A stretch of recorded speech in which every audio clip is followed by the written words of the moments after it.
Silyvia Chirawu-Mungomba. I'm the National Director of Women and Law in Southern Africa.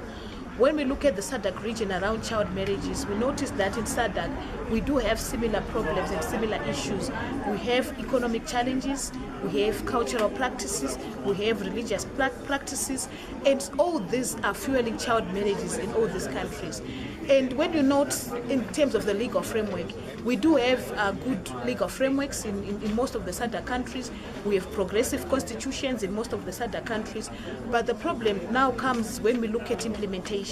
So I think as SADC, we really now need to look at the implementation of the laws, and I'm very happy to note that the SADC model law on child marriages was a collective effort by all the SADC countries to really look at this issue holistically from a SADC perspective and say enough is enough.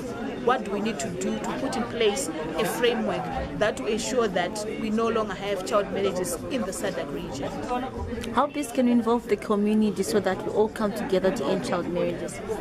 In terms of the community, we just need to keep talking about these issues, and we need to engage the duty bearers at community level. We have traditional leaders, we have different committees at national level and at local level. So all these need to be engaged, and we also need to work with our councillors, with our parliamentarians, because they are the ones that push legislation in parliament. So as communities, we need to have dialogues and look at all these issues holistically to say, what is the impact in our community of child marriages?